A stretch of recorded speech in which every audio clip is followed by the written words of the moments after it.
Okay, so you have your assignment, and in this assignment what we're doing is we're comparing how writers convey their different ideas and perspectives on healthcare in the United Kingdom.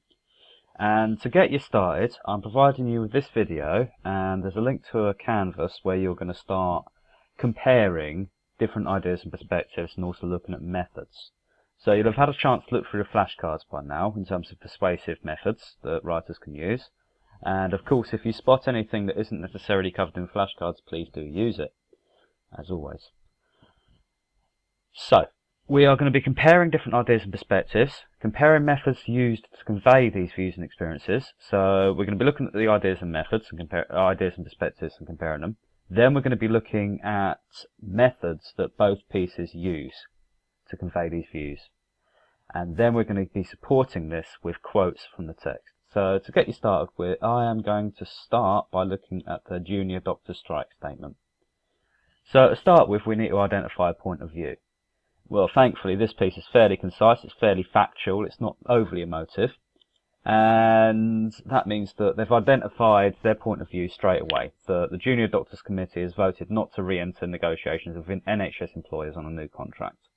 So essentially, this is about the junior doctors rejecting Jeremy Hunt's call for a 7-day NHS on various different grounds, and then it goes on to explain what these grounds are.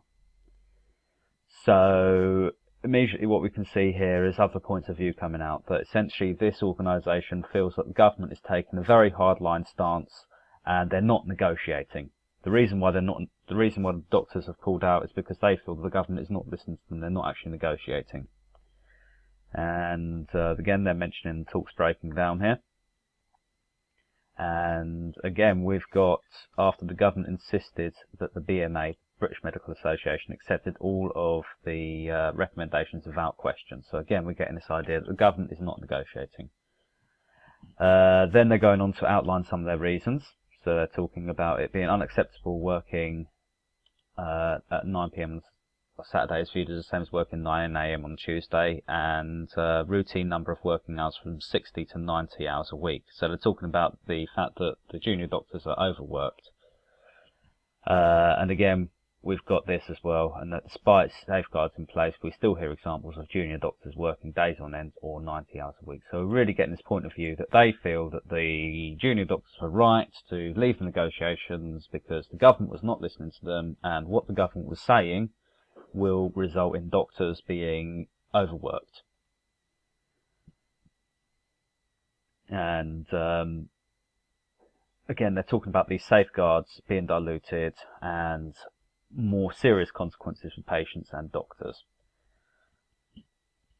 So again, the point of view of this document is fairly clear, and we've identified that fairly easily. Looking for methods that they use, we have here various different methods. We've got expert opinion, so we're quoting the British Medical Association here, so obviously we trust these guys to know about the situation. They've been talking about the situation, they know what it's about. So quotes from the British Medical Association are what we'd consider expert opinion here. We have also got use of statistics and facts, so they're talking about the actual things that are going to occur here. So they're talking about real life, giving examples to back up their point of view. Again, we're seeing some expert opinion being used here. So this woman here, Kitty Mohan, who's co-chair for the Junior Doctors Committee, she would be considered an expert because obviously as a member of the Junior Doctors Committee, she would know what's going on, wouldn't she?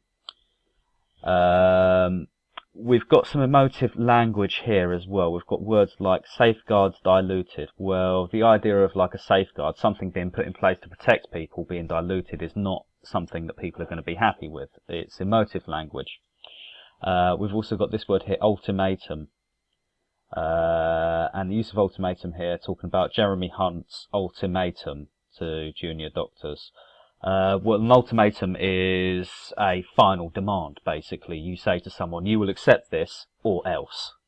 So again, we're seeing some quite emotive use of language here. They're describing Jeremy Hunt's statement as an ultimatum. Whether or not it was an ultimatum is neither here nor there. The fact they've chosen to use the word ultimatum is itself emotive. Okay, so we have got facts and statistics, we have got expert opinion, and we have got emotive language being used here. So we've identified the point of view of this article.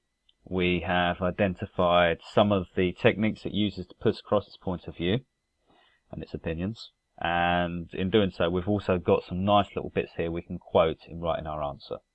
Hopefully you'll find this useful.